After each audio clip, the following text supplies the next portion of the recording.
Madame, Monsieur, chers téléspectateurs, merci de nous avoir rejoints dans cette émission 4e de couverture. Aujourd'hui, notre invité est Boubacar Diarisso. Boubacar, merci d'avoir accepté cette invitation. Merci beaucoup de m'avoir invité sur ce plateau, Monsieur Tom.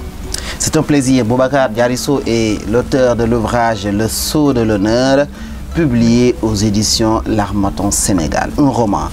Monsieur Diarisso, pourquoi avoir choisi le roman comme genre d'écriture? Bon, disons tout simplement que pour être un peu plus rigoureux, nous allons dire que c'est un récit, comme m'ont rappelé les hommes de lettres. C'est un récit, et le récit généralement peut être autobiographique. Dans le cas en l'espèce, comme disent les juristes, alors nous avons choisi un personnage, Hakim. C'est pour cela, généralement, nous utilisons parfois la troisième personne du singulier. Et vous le savez mieux que moi, le je et le moi sont détestables. Alors, nous avons écrit ce récit parce que écrire peut toucher un très grand nombre de public. C'est communiquer avec quelqu'un là où la langue ne peut pas exprimer quelque chose. C'est pour cela que nous avons choisi d'écrire ce récit pour montrer l'histoire d'Hakim, qui est le personnage principal. Exact. Les problèmes qu'il a rencontrés, les obstacles qu'il a eu à franchir, sa capacité de résilience, son abnégation, sa pugnacité et vraiment sa volonté d'atteindre un objectif. Mais aussi, si vous voulez, c'est une communication, un appel à ceux qui vivent parfois ces histoires semblables. C'est un appel aussi à des étudiants parfois désemparés de leur rappeler en fait que, en quelque sorte, c'est la volonté qui est importante dans la vie de l'être humain. Quand on veut quelque chose, peut-être on pourra le faire. Quelle relation entretenez-vous, auteur, et Hakim, votre personnage principal? En réalité, ceux qui ont lu le récit savent que Hakim est l'auteur.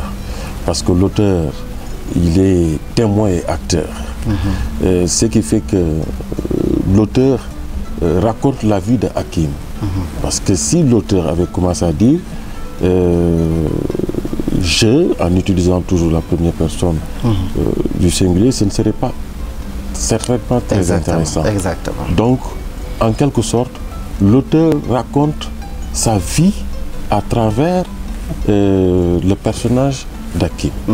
Voilà. Se raconter n'est jamais facile, quel que soit le personnage que l'on emprunte, que l'on supplante à sa personne, ce n'est jamais facile. Comment s'est passé ces moments-là de se raconter, d'expliquer, de partir de votre itinéraire à vous-même pour nous parler de Hakim avec toutes les difficultés, la résilience qu'il a eu, les obstacles qu'il a eu à surmonter? Oui, se raconter n'est pas facile, vous l'avez dit, parce que pour écrire, parfois, on choisit de passer l'éponge sur certaines choses pour la seule et simple raison que l'on ne peut pas tout écrire. Parce que on peut porter atteinte à la dignité de quelqu'un, on peut gâcher des relations, peut-être fraternelles, même parentales. Donc lorsqu'on écrit, on choisit peut-être quelques repères pour raconter une histoire. Mais pour raconter une histoire aussi, chacun a une histoire à raconter. Mais disons tout simplement qu'on choisit les lieux, on choisit les moments, on choisit les histoires aussi, parce qu'on ne peut pas peut-être raconter toutes les histoires, et on choisit aussi les mots. Ce n'est pas toujours facile de raconter une histoire. Pas trop facile, mais lorsque l'on regarde l'itinéraire de Hakim, lorsqu'on plonge maintenant dans les profondeurs de cet ouvrage-là, à un moment, l'on a l'impression que Hakim est en train de s'en sortir, mais parfois, on a l'impression qu'il tourne autour du pot, il doute.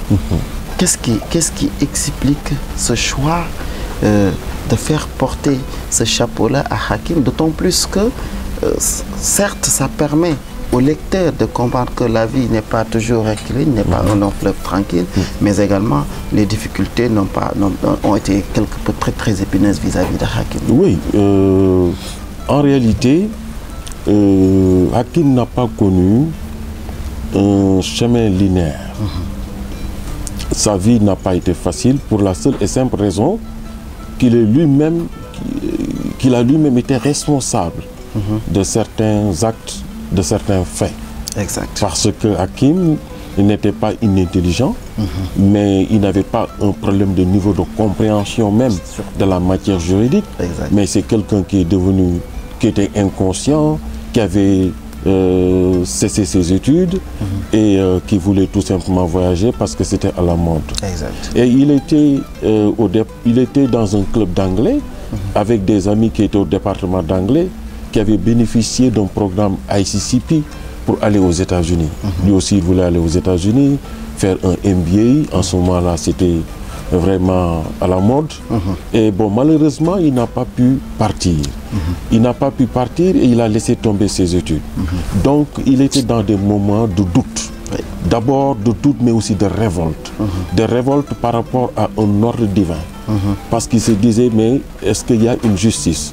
Alors que lui-même était responsable de ses propres erreurs. Alors, il a compris que vouloir voyager, en fait, était lié à certains paramètres.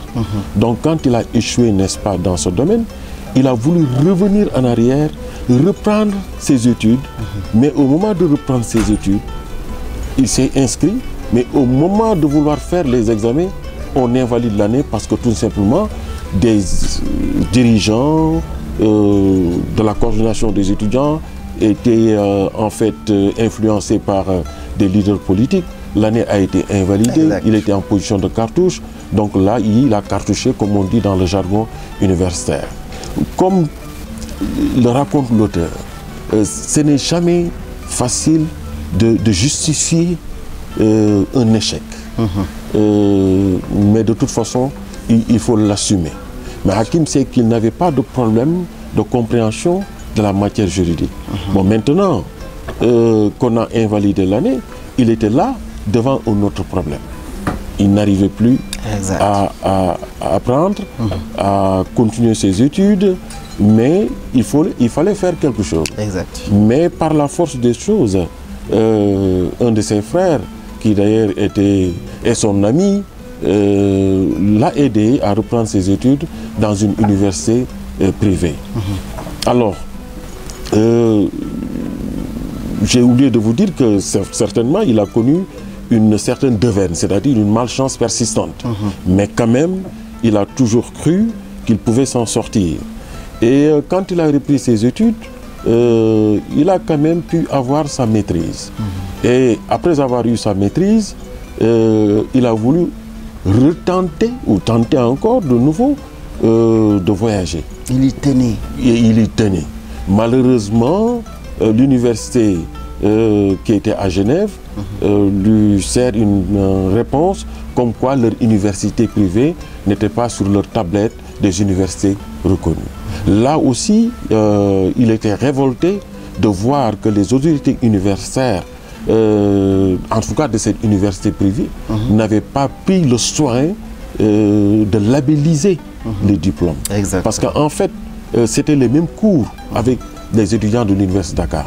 Je dirais même qu'à ce moment, ces cours étaient beaucoup plus modernes sur certains plans, comme en informatique, comme dans d'autres domaines, en intelligence économique. Mais malheureusement, les diplômes n'étaient pas labellisés. Voyez-vous donc, par la force des choses. Quand il a reçu cette réponse, le lendemain, il rencontre par hasard le chef de département de droit public. Et comme disait Milan Kundera, seul le hasard est parlant. Et naturellement, le chef de département du droit public lui dit, mais jeune homme, je vous reconnais. Lui aussi, il dit, oui, moi je vous connais parce que vous êtes le chef de département du droit public. Et il dit, mais est-ce que vous n'avez pas des frères dans tel ou tel domaine? Parce qu'il connaissait déjà le nom. Et il dit, oui, il s'ensuit une discussion. Et Hakim lui dit, ben, j'aurais besoin de vous voir. Il dit, mais il n'y a pas de problème, passez me voir. Donc, Hakim voulait s'inscrire en DIA. Mais en ce moment-là, l'université de Dakar n'acceptait pas les étudiants qui venaient des universités privées, parce que certainement, ils n'étaient pas peut-être sûrs de la qualité de l'enseignement. Mais au moment d'attendre ce chef de département, au moment vraiment de le voir, Hakim voit son ancien professeur en droit administratif, qui l'estimait. Exact. Et qui lui dit, mais que faites-vous ici? Qu'est-ce que vous devenez? Il dit, ben, je veux m'inscrire à un DIA. Mais lorsqu'il est en train pour voir le chef de département lui a dit, vous voulez vous inscrire à quel DIA? Ça veut dire certainement que le professeur de droit administratif avait déjà fait un plaidoyer, parce qu'il l'aimait bien. Alors Hakim lui avait dit qu'il devait s'inscrire en sciences politiques. Le chef de département lui dit, je vous dis qu'en sciences politiques, cette année on a eu néant. Donc je ne vous conseille pas de vous inscrire en sciences politiques. Il a insisté, il a dit, mais moi je n'aime pas les choses faciles. Je veux m'inscrire en sciences politiques. Et bon voilà, donc quand le dossier est passé en commission scientifique, puisqu'il avait de bonnes notes en droit dans cette université privée, et que donc dans cette commission scientifique, il y avait des ténors de la faculté de droit qui le connaissaient, qui l'estimaient, qui avaient donné leur accord pour dire que, bon, peut-être dans le cas de Hakim, il y a eu des problèmes dans sa vie, mais nous savons et nous reconnaissons que c'est un très bon étudiant. Et c'est comme ça que Hakim s'est inscrit en DIA de sciences politiques. Et le DIA, en ce moment-là, vous le savez, était quand même un diplôme non seulement prisé, mais très difficile. Parce qu'il fallait faire les matières orales, les matières écrites d'abord, admissibles, les matières orales, le grand oral, ensuite la présentation du mémoire. Et Hakim est sorti deuxième de la promotion. Excellent. Avec les meilleures notes en relations internationales et en théorie politique. Voyez-vous? Donc ça veut dire que quelque part, on peut avoir une appréciation sur un enseignement, alors que ça dépend des professeurs qui interviennent. Donc voilà, en quelque sorte, si vous voulez, cette volonté d'atteindre quelque chose. Lorsqu'il a eu ce DIA, Hakim était fier parce qu'il a réglé un problème. Il a réglé le problème d'une frustration intellectuelle dans une université, parce qu'il disait à chaque fois, si j'étais parti ailleurs, on aurait dit que je n'ai pas pu réussir ici. C'est là où il est revenu pour faire son DIA. Après le DIA, Hakim a obtenu une inscription à l'école de haute études internationales à Paris. Il est parti et vous savez comment il est parti? Parce qu'il a été choisi parmi 51 étudiants africains à qui le Codestria avait donné une bourse. Donc avec quand même cet argent, il a pu organiser son voyage avec l'aide d'un de ses cousins. Mais une fois en France, pour préparer sa thèse, Hakim a eu le plaisir d'avoir une bourse d'excellence de l'AUF, parce que c'est une bourse que l'on donne par région Afrique. Afrique du Nord, Afrique de l'Ouest. Donc il s'est dit, ben, je ne suis pas si mal que ça. C'est comme ça qu'il a continué, accueilli à l'Institut d'études politiques de Bordeaux, au Centre d'études de l'Afrique noire. Il a continué ses recherches, mais en fin de compte, il n'était pas d'accord avec son directeur de thèse sur le cadre théorique qu'on lui a demandé de changer. Il n'a pas voulu le changer. Et il est revenu à Dakar, il a soutenu sa thèse devant un jury de rêve, avec des ténors vraiment de la matière juridique. C'est comme ça qu'il a pu atteindre son objectif.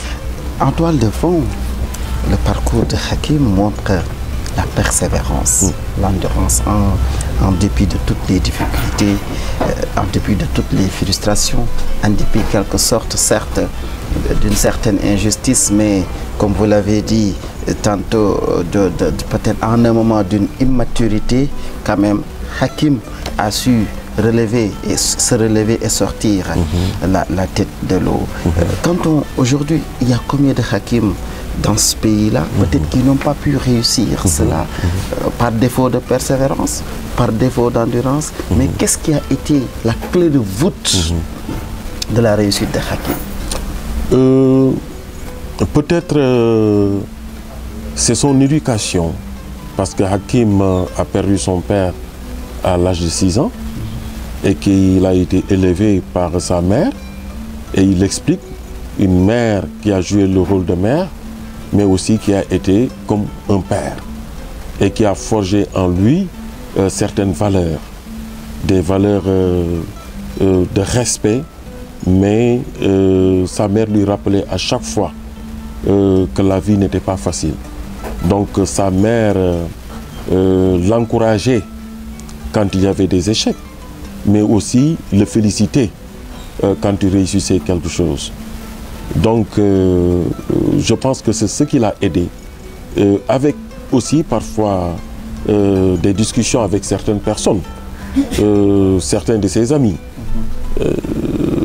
parce qu'en Afrique on vit en communauté, on n'étale pas certainement nos problèmes, mais on peut discuter avec le cousin, on peut discuter avec l'oncle, on peut discuter avec l'ami. Et Hakim montre ces discussions avec Tabara, cette fille pieuse, mais aussi un peu bourgeoise, qui lui disait à chaque fois: je veux que tu sois le meilleur, je veux que tu crois en Dieu, je veux que tu aies la foi. Il faut savoir que les choses de ce monde vraiment sont insignifiantes. Hakim, il faut prier, il faut demander à Dieu. Dieu, c'est Dieu qui est maître de notre destin. Mais Hakim aussi se disait, si Dieu était le maître du destin, il devait prendre en main sa destinée. Et comme c'est quelqu'un qui aimait bien la philosophie, il se disait, mais à chaque instant, on doit être un être supérieur à soi-même. Et que donc, dans une société, on cherche à être, on cherche à devenir, on cherche, n'est-ce pas, à atteindre un objectif. Je pense que c'est cette volonté d'être, cette volonté de se faire respecter qui a poussé, qui a exhorté Hakim à atteindre un objectif. C'est pour cela, chaque fois que je discute avec des étudiants qui veulent voyager, mais qui ne sont pas prêts, je leur dis, écoutez, vous pouvez avoir les capacités, apprenez d'abord, essayez d'avoir un diplôme, ensuite ce sera beaucoup plus facile. Parce qu'on a vu qu'à l'université, les excellents, parfois des étudiants qui sont excellents, passent à côté. On a vu que des étudiants qui étaient excellents avaient échoué. Exact. Donc parfois, l'université est un espace où, si on ne fait pas attention, on va à la dérive. Et ça, il faut que l'étudiant, dès la première année, le comprenne. Il faut qu'il comprenne qu'il a une vie devant lui. Et que donc, pour peu, il peut aller à la dérive. Donc il y a un objectif qu'il faut atteindre. On fait tout pour atteindre cet objectif. C'est la cause pour laquelle d'ailleurs, l'auteur à plusieurs reprises a conseillé des étudiants qui étaient brillants, qui étaient en France, qui leur a dit, mais il faut revenir au Sénégal. Et effectivement, ils ne l'ont pas regretté. D'autres, il faut faire le concours parce qu'ils savaient qu'ils étaient brillants. Et pour lui, c'est toujours un plaisir de donner les conseils pour que les autres ne fassent pas l'erreur qu'il a lui-même faite. Oui.